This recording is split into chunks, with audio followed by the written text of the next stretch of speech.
GD. Let's get started then. All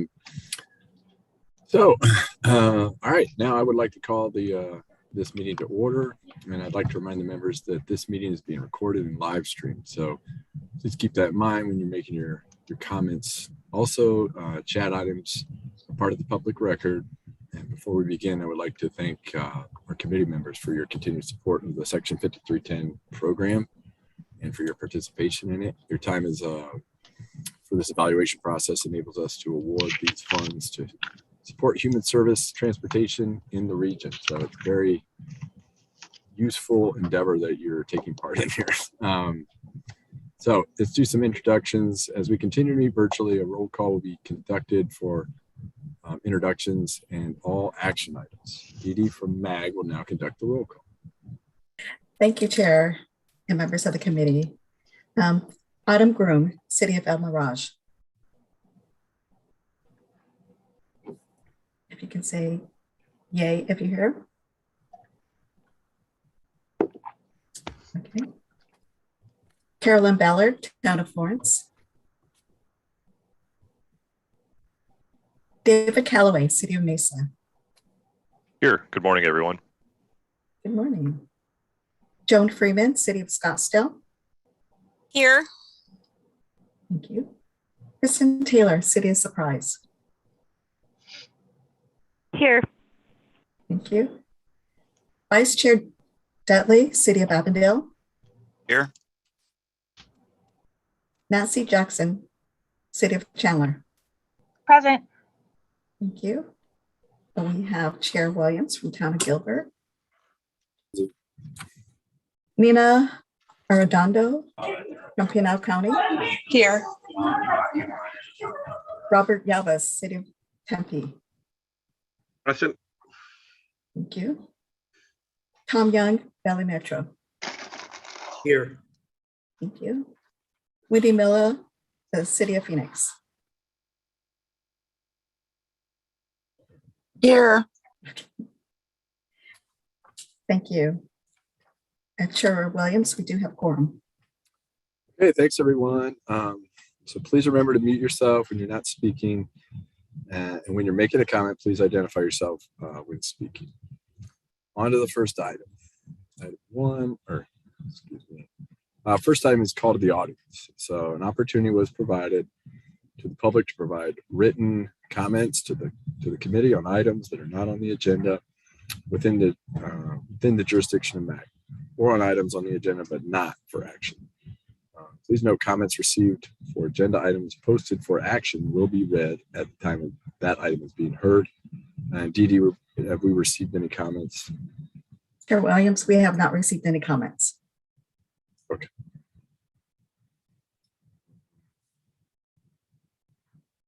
Let's go to the next item. So next item is approval of the Epdt Ad Hoc Committee November 3rd, 2021 meeting minutes. So has everyone had a chance to review the minutes, and are there any changes? Dee, have we received any comments from the public as well? We have not received any comments. Okay, so if there are no comments from anybody on the committee, then we can just call for a motion to approve the minutes. If anybody would like to do Chair, that. this is Wendy Miller. I'll make the motion to approve. Okay. Thanks, And Wendy. this is Kristen from Surprise. I'll second. Okay, thanks, Wendy and Kristen. So I could do a roll call now. Dee, thanks. Oh, and also please respond yay or nay. I should have mentioned that. Okay, thank you, Chair Williams. Autumn Grooms. Carolyn Ballard. Yay. David Calloway. Yay. Joan Freeman. Yay. Krista made the motion, second the motion. Vice Chair Dudley. Yay. Nancy Jackson. Yay. Chair Williams. Yay. Nina Arredondo. Dane.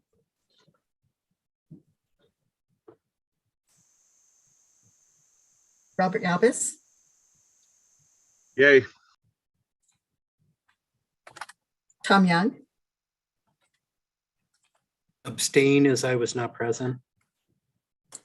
and Wendy Miller. I motioned, but. Oh, yes. Okay. Thank you. The motion passes. Okay, great. So we can move on to the next item, which is agenda item number 4. MAG Sub-Regional Mobility Managers Update. Sub-regional mobility managers support coordination efforts that are federally required to receive Section 5310 funding. So today we have Mark. I'm going to probably mess this name up, but Botterbush, maybe? Vice No, that's President. pretty close, actually. All right. I had to think, I had to focus there. Yeah, Vice President of Operations at Gompers, and he's the mobility manager for Central Phoenix. So unfortunately, he wasn't able to provide an update at the last meeting, so we invited him back today to provide an update on projects he has undertaken. So you can take it away, sir. Sure. The projects we have going on, we were doing a training on sanitizing vans and transporting people with disabilities, which we kind of put on hold, probably because people are just overloaded with that information and been hearing about it. We also started a de-escalation training. And it's not an official certification, but it's pointers on how to deal with people with disabilities that might be struggling in transport. Maybe they're becoming a little angry, aggressive, things like that, which has been very successful. It's been attended very well, I think, just to kind of give pointers on safely transporting people, how to avoid them escalating into a situation that could be dangerous. And at this point, we're going to kind of evolve it into stage 2 and really get into looking at specifics of different diagnoses and how you can avoid even getting to an escalation point.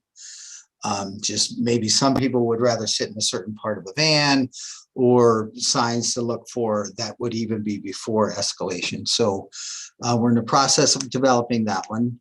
And I think we have it scheduled for March, DD, if I'm not mistaken. So we're looking forward to rolling that one out and getting that one going, and kind of hopefully continue that momentum in having these trainings evolve and give more and different information as we progress.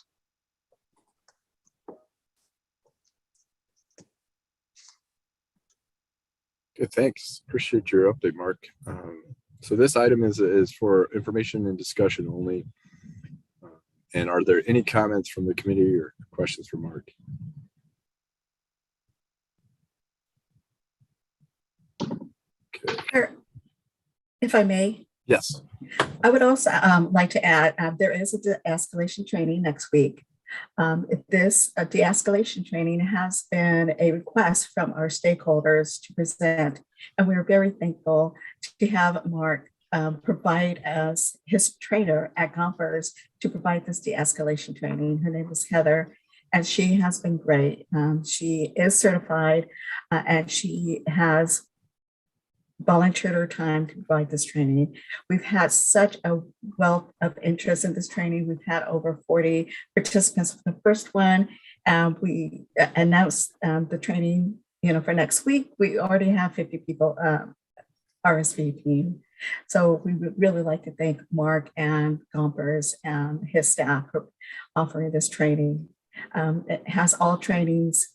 We continue to try to update them, take comments back and integrate it in our training. So even though we're presenting the same training over again, we try to update it every time.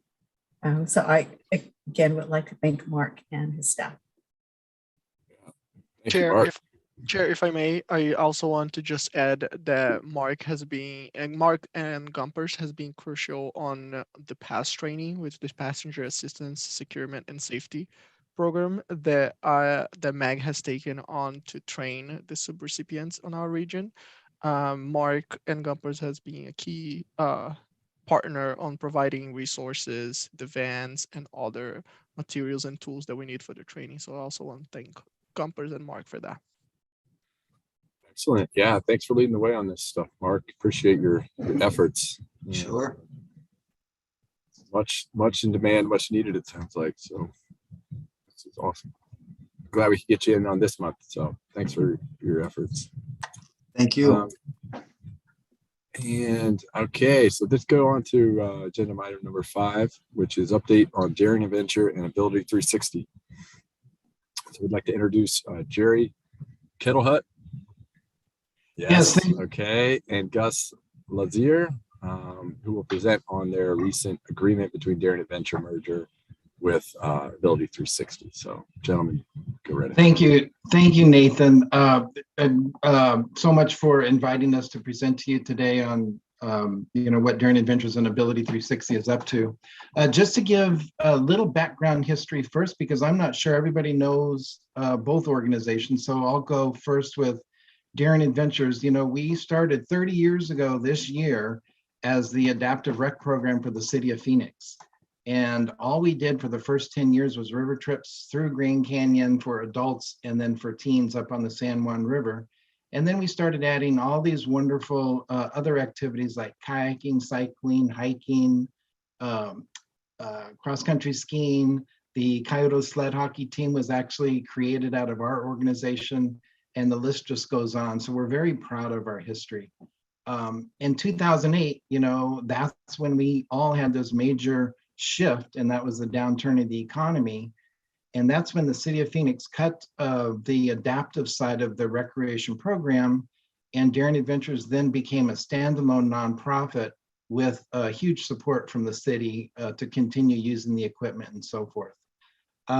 So back then, even though that we have this long, rich history, we're still pretty much a brand new nonprofit beginning to figure out, the market, funding, all of those infrastructure things and so forth. So that's what we've been doing, since then. I want to say it was in 2020, there was a group that was formed. It was called Arizona Together for Impact. And it was all these large funding organizations, the Piper, the Polium, where they all have combined efforts to create this organization to help nonprofits collaborate on a more formal basis with other organizations to become stronger and to serve our community better. At that point, that got the attention of my board, because being a very small nonprofit of 2 employees, but a huge amount of volunteers, it was just becoming increasingly demanding, our services, but then funding streams, we needed to keep up and so forth. So our board was very interested in how we can collaborate more formally with an organization to continue to be sustainable. So many of our members attended that seminar and, began the process of looking, how can we become stronger, moving forward? At the same time, we just moved back into Telephone Pioneer Park, which is the first accessible park built in the nation. And that was actually our home base since 1991. And then, an all important thing to me was to secure transportation. And that's where we got the 5310 van through you all, which is extremely appreciative, to take our participants around. But all the while, we're looking at how can we be stronger, provide more for our community and so forth. And we began, I think, the journey that has led us to this point today. Through the process with Arizona Together for Impact, it's a very scripted process that an organization goes through to try to figure out what your wants and needs and wishes are, and then begin, all these exercises on how to make those things happen. And it's not something that's very quick. It's taken us a couple years to kind of get to the point that we're at today, but I'm extremely pleased because the end result has made the efforts of Daring Adventures to come along with Ability 360 and for Daring Adventures to be merged under Ability 360 being moving forward. Going through that process again, I think, you know, our board really needed to identify what is it that they want and what is it that they don't want.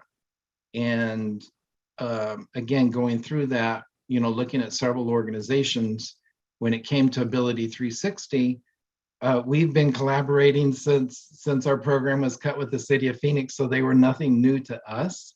And all the while they were in our back door. So I think, you know, the stars aligned and we've come together to make things, you know, stronger to move into the future with everything that we're dealing with, whether it's the pandemic or funding sources or, you know, the serving the individuals and so forth. So we're very happy. As of January 1st, everything became effective where we're now officially merged Daring Adventures under Ability 360. And what that means is the Daring Adventures board has been dissolved as of January 1st, and now we're totally under Ability 360.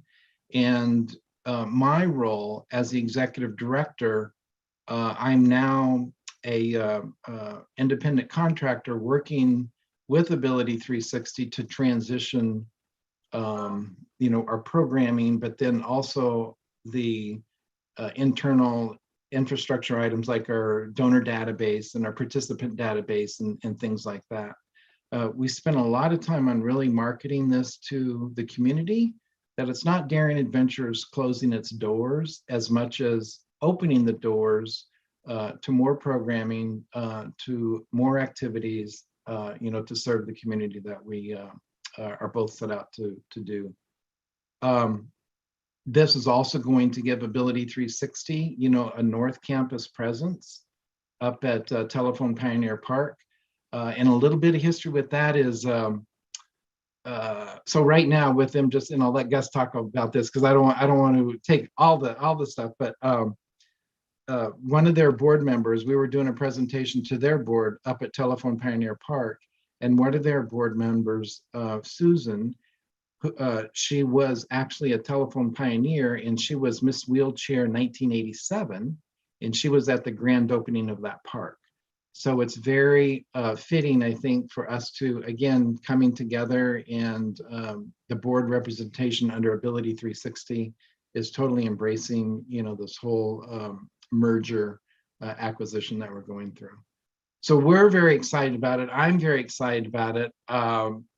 We had a meeting last night with our volunteers to get them excited about participating in new activities that they've never done before, that Ability 360 does, but then also looking, you know, to the future of new and different things that we've never done. So Gus, I'm going to let you take it from there. Very good. Thanks, Jerry. My name is Gus Lazar. I'm the Vice President of Operations and the Sports and Fitness Center at Ability 360. And for those that are unfamiliar with Ability 360, first and foremost, we're what's considered a center for independent living. So we are advocates for people with disabilities and being as independent as possible at home, in the workplace, at schools. We have great relationships with the rehabilitation hospitals for peer mentorships, teach community integration, independent living skills, have some home modification programs as well. And on our campus, we have 8 nonprofits that all serve the disability community. Some also have 5310 vehicles, like the Spinal Cord Association of or the Arizona Spinal Cord Injury Association. So we've been around for just over 40 years, providing these services for people with disabilities. The Sports and Fitness Center just turned 10 years old this past year. So currently we have 2,000 members, and probably with the pandemic right now, we're about, roughly 250 visits a day for people with and without disabilities using our Sports and Fitness Center, adapted sports and recreation. And we are really looking forward to, adding to our service line with Daring Adventures. And as Ability 360 rebranded 5 years ago, we rebranded Daring Adventures to 360 Outdoors, so people know that there is a continuation of it, but it is a new name, and Daring Adventures as an organization is dissolved. That way it's just a little bit clearer, so people don't go to their website to donate, try to volunteer, try to reach out on Facebook and things like that. So Ability 360, and we're big advocates for knowing that there's power in partnerships, such as the 5310 program. And so when their board and our board started discussing the possibility of this merger and acquisition, it really kind of made sense because we could continue the legacy of what Darien Ventures has and will do through our program. So we are open 6 days a week, and we're pretty excited. This weekend, we're actually providing a lot of transportation for people with visual impairments to play goalball. So if you're around and want to come see it, feel free.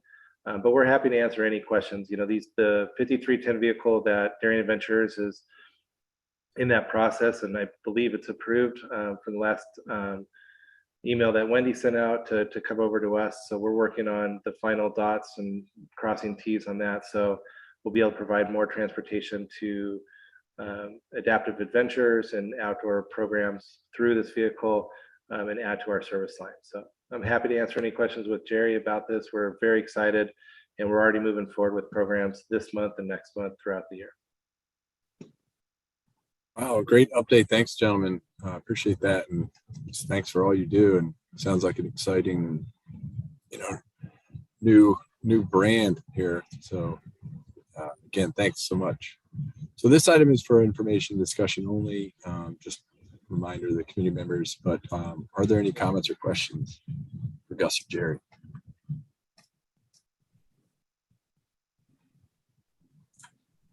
All right, took that as no.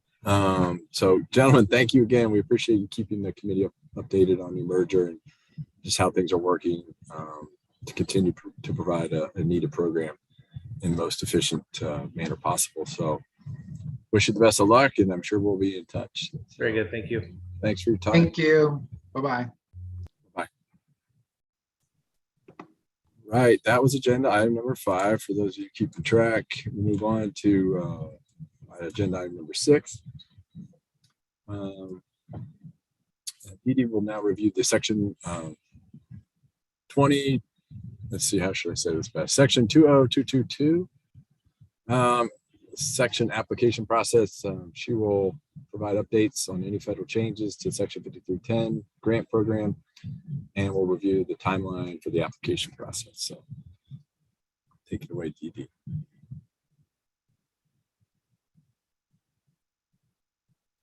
Oh, you're muted. Gotcha. I think you're there. You go. Thank you, Chair and members of the committee. Next slide. There was a little confusion. I had a little too many twos on this on the 2022 application process. Since we do have some new and fairly new members of the committee, I would just like to provide a brief overview of the application of the program. Section 5310, Enhanced Mobility of Seniors and Individuals with Disability, is a federal awards formalized federal awards program that provides funding to individual applicants to support transportation services that meet the needs of older adults and persons with disability. Eligible applicants are private nonprofit organizations, public agency where no viable private nonprofit organization is available, and tribal governments. Again, the populations are agencies serving older adults age 65 and older, and agencies serving persons with disability. And funding awards are not less than 55% of funding to traditional capital requests, and 45% to other capital and operating, less than 10% administration. And I'll go into a little bit more detail on that.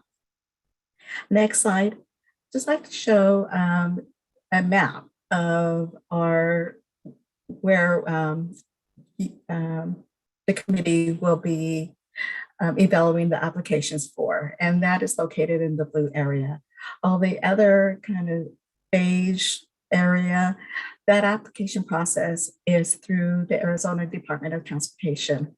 I'd just like to note that we do have 2 agencies that apply both through our process and through the ADOT process. They are on the outline, like in Surprise. We have, I believe it is it just flew out of my head.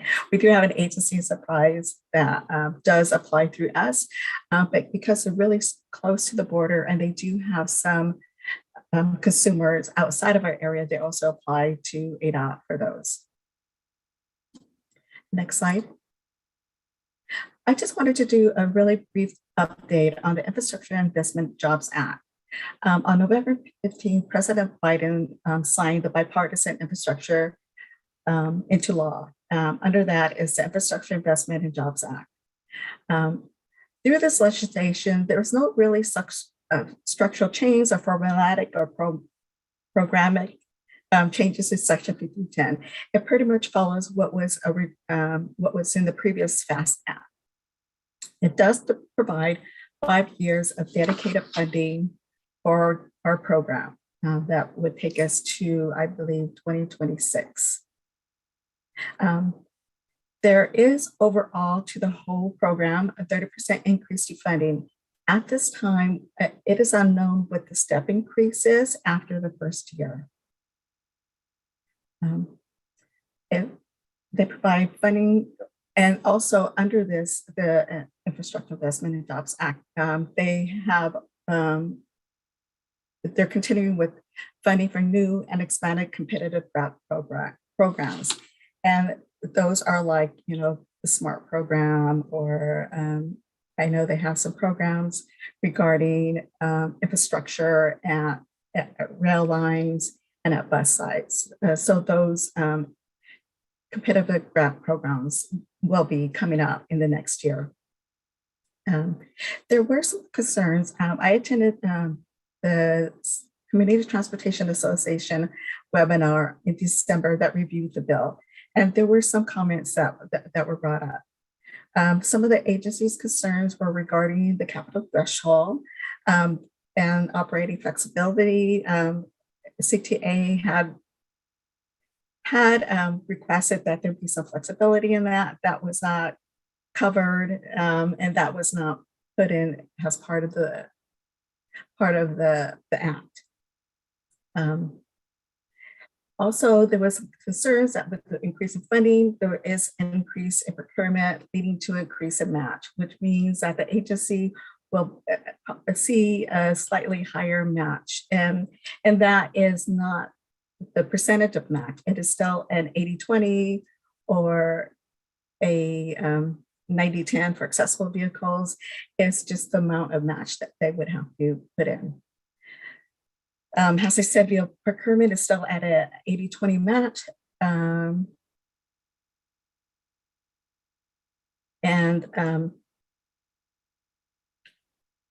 then again, for the for the accessible vehicles, I believe is at a 90-10. There was some discussion about vehicle distributors refurbishing the vehicles. But that is for some longer discussion, and it would really be for the bigger capacity buses. There was also mentioned during our conversation, and also at the ASTA conference, that there is, for the useful life, in order to take it off lien, there is a $5,000 cutoff. So there was some discussion about how you could possibly go over that $5,000 cutoff and keep the proceeds. If the agencies could go over that, say their vehicle was listed as or a $6,000. So normally with that extra $1,000, you would have to you would take that money and then reimburse it to the feds. So there is some talk about the agency being able to use that $1,000 as future match. That's still discussion. That was, like I said, at the ASA conference, SWATA, the Southwest Transit Association, was there presenting, Rich Sampson. He did mention it. He said he's going to go back and look at for more guidance and more information on that. I just wanted to mention that. Wendy, I don't know if you've heard any other information regarding that.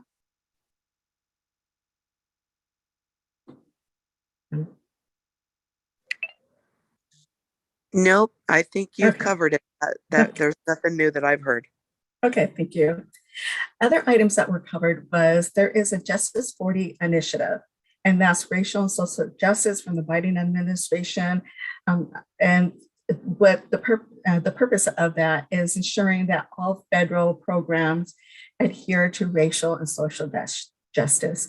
Wendy and I have been working within the past year and a half on and as you've noticed that in our application process, we did put in a question regarding demographic information. When we do our next coordination update, we will have more information. We will have a section on the minority population and demographic information. So we are we're already in process of working on this. They did mention there may be, and they're saying maybe, a reconciliation bill. If it passes, it might have a separate funding source, it might have separate funding. And we saw that in the previous year where there was Krista and Art. I have been looking and following through the legislative updates, and I haven't heard anything regarding another reconciliation bill. One thing that was brought up at the ASTA meeting was the urban area determination. The numbers and for the state of Arizona, we have 2 urbanized areas. That is the city, that is in the Tucson PAG area, and Maricopa County, the MAG area. There was a question brought up that would FTA consider revising the formula fund, because now, previously we only had 1 urbanized area in the state. Now we have 2, and it's still at a 60-40 split. So there was some comment of whether FTA would be considering, kind of revising that number because we do have a large proportion of the target population in our region and in the PAG region. Also, the map that I showed with the census coming out, numbers might change when the census numbers come out next year, is what they're saying. And this may affect the USA boundaries. As we experienced from the last census update, we did have a smooth boundary, and we did have another map that was approved from FDA, FHWA. And I know there's been talk about possibly the Avondale-Goodyear area being absorbed, more smooth boundaries in the Gold Canyon and the Santan Valley area. We won't know that yet. They're expecting, information to come out in 2023. I know it takes about a year to analyze the information and data. I would like to ask our GIS people what their thought is on that, and I can give you an update at our next meeting. So that is quite a possibility coming up. I looked through the HR 3685 Infrastructure Job Act's language, and the only verbiage changes that I saw was striking out the verbiage of section 5310, 5311, 5316, and 17. And they struck out 16 and 17, and the language now only indicates references to section 5310 and 11. That is about all the updates that I have for the Infrastructure Investment Jobs Act. Again, it is pretty much status quo. We're going under this same procedure as under the FAST Act, just with increased money coming through, and how that will trickle down to our program, I'm not quite sure, but overall there is a 30% increase. So an overview for the Section 5310 process for the Phoenix Mesa urbanized area. Just to be on the safe side, we estimated funding increases to $4.1 million for the Phoenix Mesa urbanized area. That may bump up depending on if we get the full, if we see the full 30% increase on that. The EPDT committee serves as a technical committee to develop the priority listing for projects for the previously urbanized area. So the priority listing that you develop, the City of Phoenix utilizes that when they do the consolidated application, and they forward that application to FTA and determining awards for our region. And next slide. A lot of information. Traditional capital parameters that the committee has set in is limiting vehicles to 5 per agency, mobility management at 45,000 based on research and national best practice.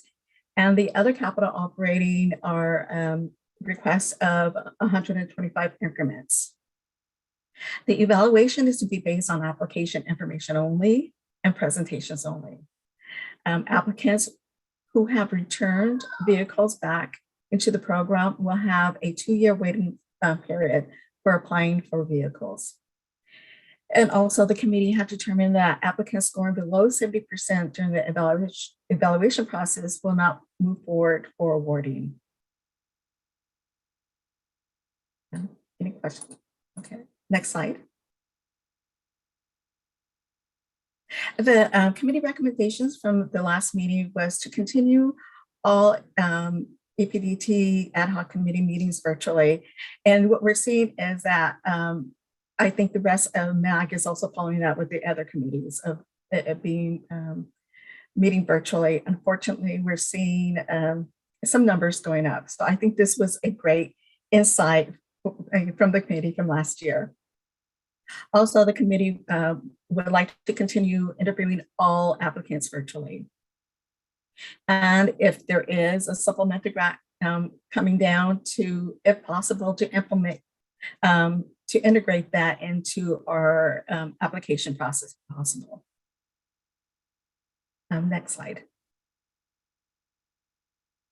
I just wanted to give a brief overview of the rubric that the committee follows. There are 5 key areas for evaluation, and I will go over this more in detail at the training in March, but I just wanted to give you, especially the newer and fairly new members, a slight overview. There's 5 key areas for evaluation. It's a cover letter, an experience and capability, is if they submit their materials on time and complete.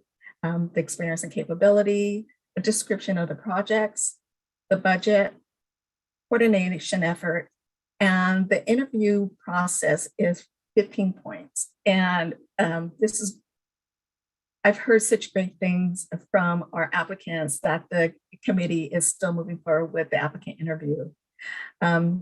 This has been such a great tool for you. A lot of times smaller applicants or some agencies don't read well on paper, and providing them that opportunity to talk about their project, to talk about their agency, really gives you an overall depth of what they're asking for. So I'd like to, again, thank the committee for continuing with that.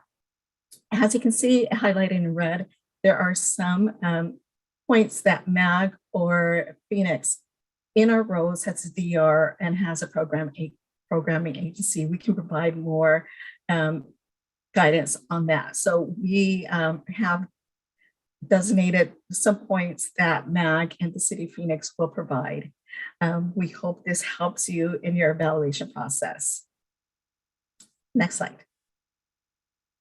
Next, I'd like to just review the timeline of the application process with the committee. So today we are here, we are approving the application process and timeline and integrating those recommendations from the last committee meeting. On Monday, January the 24th, we will send out our notice of funding available. We are taking this time to ensure that we are doing a final review of the application, of the handbook, and all meeting materials and dates. We will have a proposal workshop on Tuesday, February the 1st, that will be with the City of Phoenix and myself, providing an overview of the handbook and the application. It's from 9 to 12, and has Wendy can probably attest to this. We take that full time. We're there to answer any questions and to go over the handbook with the potential applicants. We also added on, we also will continue with the applicant technical assistance. And that's where Wendy and I will provide one-on-one technical support to potential applicants in a half-hour increments. That's where agencies can come in with their application. We can provide any feedback and comment on that. It's just another added support that we provide our applicants. We truly want to present a complete and really well-written application for the committee to review. This is a requirement for new applicants coming in to ensure that they know really what they're going and getting into. We are very thankful for Billy Parker, our subdivision mobility manager. He has volunteered and has continued this process. I think it's going on 4 years now, of providing question and answer workshops. And our other mobility managers will also be attending. That will be on Friday, February 11th. And this is a time just for the mobility managers to provide some of their experience of entering into an agreement and being awarded a Section 5310 funding. And it's just another added support for our applicants, or potential applicants. The application will be due on Monday, February the 8th. It is electronically, it's the same process that we had last year. No late applications will be accepted. And through this process, last year we did not have any late applications before. And this is a great relief. I don't know if some of you remember when we had applications due and everybody got hard copies and applicants had to make 15 copies. So this has been a really good process. Next slide.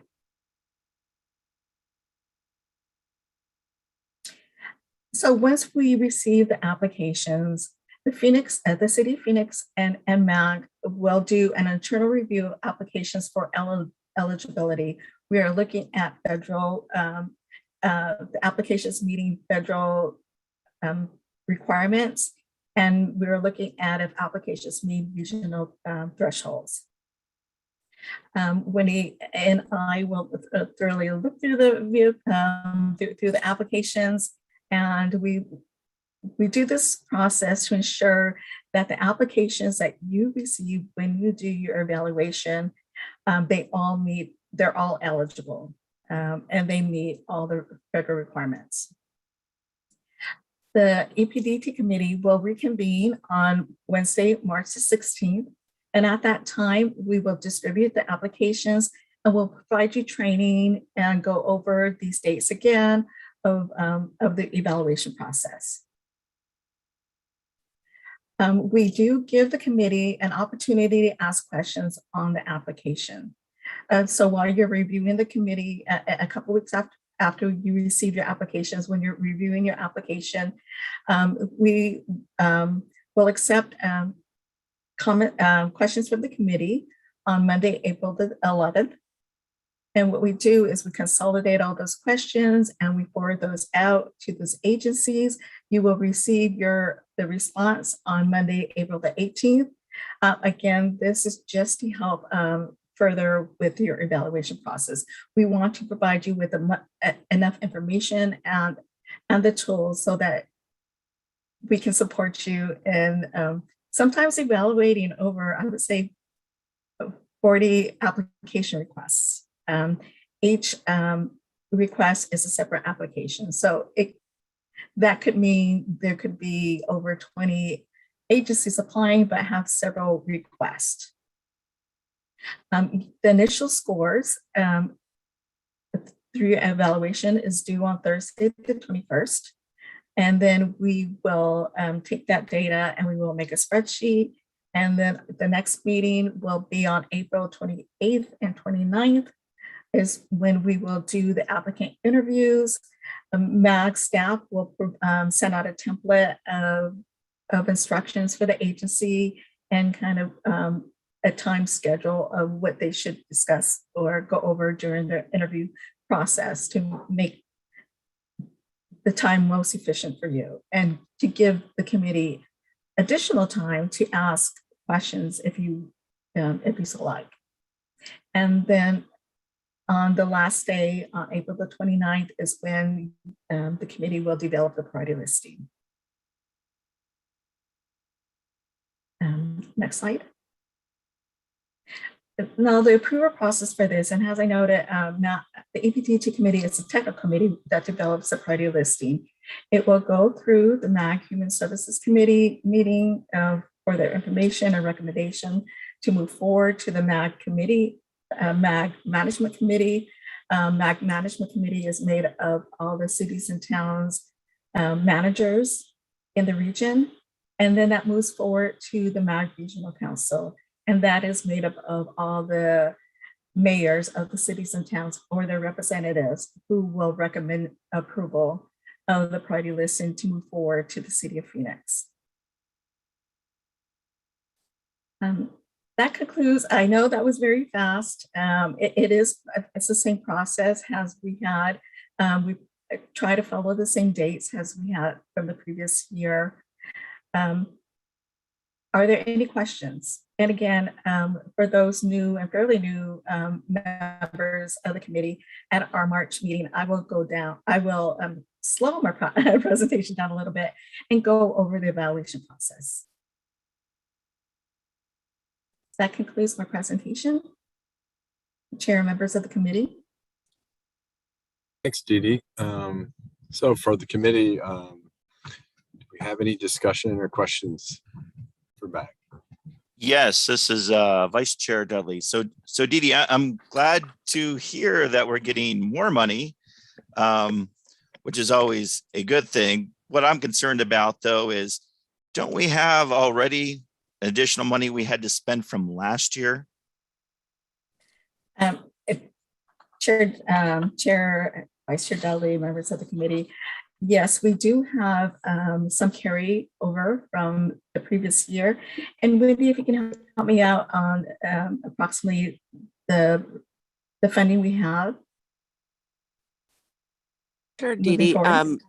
I have not, we're in the middle of a triennial review right now, so I have not been, I haven't done that actual calculation because right now we're still in the process of giving additional funding to folks to cover vehicles and the price changes. So I don't have the exact amount, but I will have it for you prior to. So yes, we do have an excess of funding last year. We did not meet our 55%.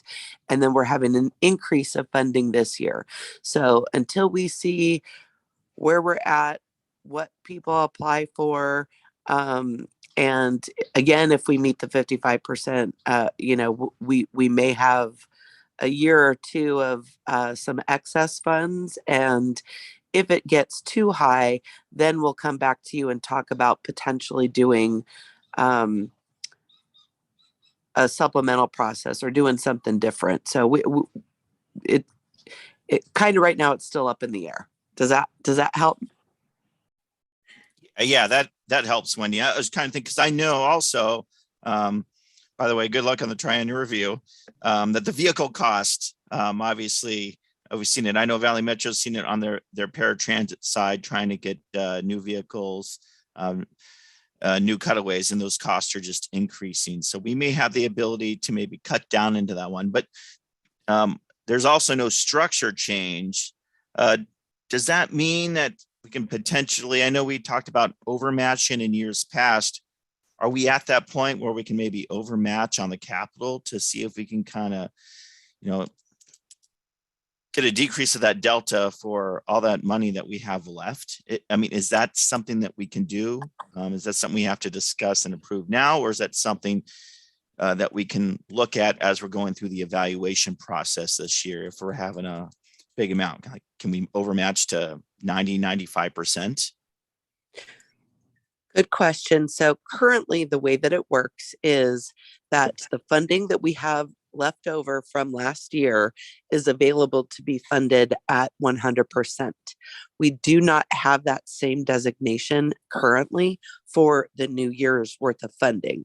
So the only way that we're going to find ourselves in a weird situation is, how do we determine who would get that additional funding? So it's not really fair to do it for, oh, well, these top rated 5 could get their vehicles funded at 100% to get rid of that funding, and the rest of them have to do the 85-15 or 80-20 match.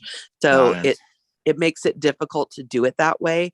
And but it also makes it difficult on the administrative side to not fund everything at 100% out of one grant. So right now, everything through that other grant, it should be funded at 100%, but we didn't have enough projects to get us to spend it all down. So welcome to my world. Great question. Yeah. Whoa. Fun times, Wendy. So, okay. So yeah, I guess we'll have to see as we go forward and how many applicants we get this year. Obviously we don't want to carry over, a whole bunch of money, but it is what it is. But I guess we just don't really know yet with the nonprofits and the state of the nonprofits, whether or not we're going to get a lot of requests this year. I mean, it's COVID still kind of doing its thing out there. So I'm hoping we do. I think it's probably incumbent upon our mobility managers to make sure that word gets out there on the streets for them to discuss, hey, that there is a quite a lot of funding available for some of these capital projects, to see if they get see if they can apply this year. So Dee, lean on our mobility managers to make sure that they can get that word out there. And I don't know if there's new nonprofits out there or what, but we definitely need to get that word out on there that there's a substantial amount of money to be had on the capital side, because we got to meet that 55% match. And fortunately, there is no structural change, and I guess it is what it is. Chair, Vice Chair, this is Wendy again. Matt, you just said something that hit magic words with me. You said mobility manager. Mobility manager is a capital project. Currently, they put forward a small match towards those positions. We could fund mobility manager positions at 100% and fund those out of last year's grant and or some preventive maintenance and things. That's how we get, it's easier to do projects like that than it would be like vehicles. So that could be something that if you guys wanted to consider when we do approve and give our blessing to how we fund things, it would be good to know that we could have that flexibility to fund things in that way, that we had your blessing in advance to make the best decision to fund things like that. So that's a good point, because there is PM, there's operating cost, not operating, but the positions are something through the COVID cares, definition that, those things could be funded. So good point. We could maybe do something like that. Yeah, I actually, that's a great idea. I think that's something we should look into. I think in the past we had a higher amount for mobility manager, but funding became, what it is. So I wouldn't mind looking into that, seeing what we have for this year for the applicants. And if that's the case, I think we can definitely look at overmatching on those mobility managers and PM. Chair, Vice Chair, great suggestion. Just to give the committee a little history, is last year we did have the opportunity of the CRISA and the ARP funding, which came out to 1.1. And so we did see a lot of the agencies apply for that more than the capital. Like I said, we have 1.1 million available. We have requests of 4.1 million for the CRISA and ARP, just because of the flexibility. And we have been talking with our sub-regional mobility managers, and definitely with Cindy, Wendy from the city of Phoenix regarding, getting the information out. At our last HAT meeting, we did mention that if there is a need for vehicles, please don't be hesitant of applying for it. I think previously the applicants were a little hesitant of requesting vehicles just because of the environment that we're in now. And they were a little worried about, the mileage that they were putting on. The vehicles, but it definitely this goes to the initiative of State of Good Repair that we do want to have on the roads and in the region vehicles that are in good status. We know through our surveys there are vehicles out there. And I've seen, in their inventory, their vehicle inventory, that a lot of those vehicles are, in fair, sometimes in poor conditions with really high mileage. So we strongly encourage potential applicants, if it's a need, to definitely to request, vehicles. We've worked with our sub-region mobility managers, and getting the word out. When at our monthly meetings, and we've heard that some agencies will be requesting vehicles. So we're seeing an increase in that. So definitely, Chair and members of the committee, we are trying to get the word out. And again, through our proposal workshop, we will also encourage that. For the comment on the possibility of an overmatch for mobility managers, we can bring that up for discussion at our March meeting when we have an idea of where our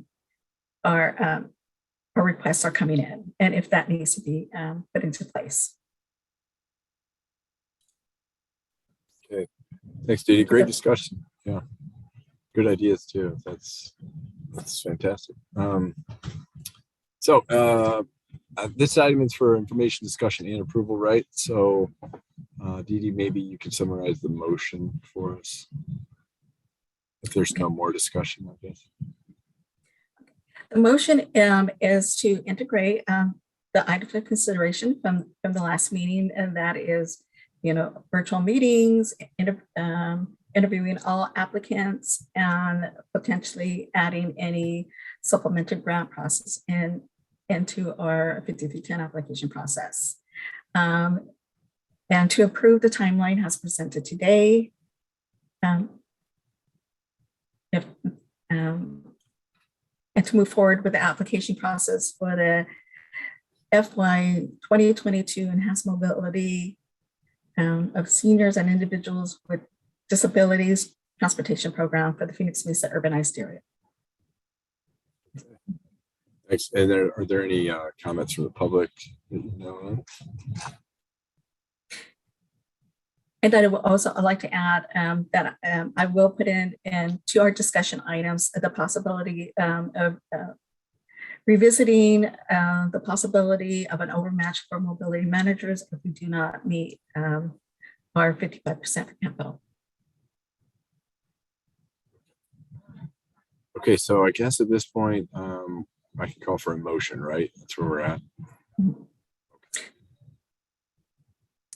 This is Vice Chair Dudley. I move that motion. Second, Tom Young. Any discussion? Is that good? Is that now we'll move on to the roll call, I think. Dee Dee, can you give us a roll call? Okay. Autumn Grooms. Okay. Carolyn Ballard, Town of Florence. Yay. David Calloway, City of Mesa. Yay. Joan Freeman, City of Scottsdale. Yay. Kristen Taylor, City of Surprise. Aye. Vice Chair made the motion. Nancy Jackson, City of Chandler. Yay. Thank you. Chair Williams, Town of Gilbert. Yay.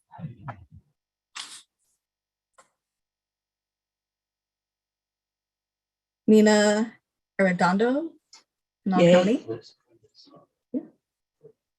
Robert Galvez, City of Tempe. Yay. And Mr. Young from Valley Metro seconded the motion. Wendy Miller's City of Phoenix. Yay. Chair Williams, the motion passes. Great. Thanks, Dee Dee. Thanks, everyone. All right, let's move on to agenda item number 7, which is requests for future agenda items. Are there any requested topics or issues of interest to consider for future agendas from anybody on the committee? Also, remember, topics and issues can be requested for future agendas, but not discussed. So, do we have any comments? Requested topics?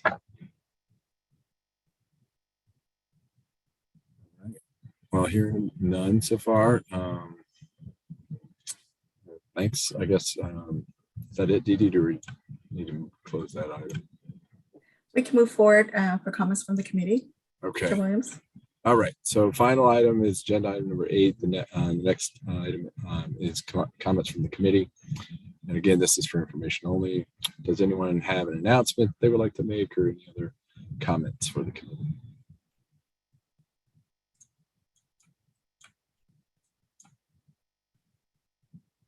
All right.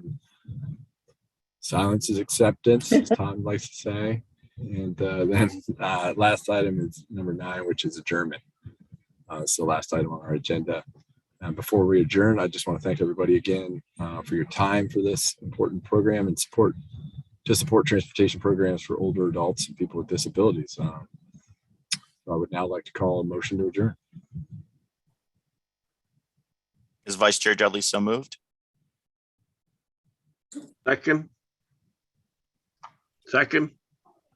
Thank you, Robert. All right, meeting adjourned. Thank you. See y'all in March. Uh-huh. Stay safe. Let's talk to you soon. I would like to say good luck with the trying to review, Wendy. You're doing an awesome job. Thank you so much. I appreciate your support. Thank you very much. We will take your luck. All right, everybody. Have a great day. Thank you. Thanks. Bye-bye. Bye-bye. Thank you. Bye, everyone.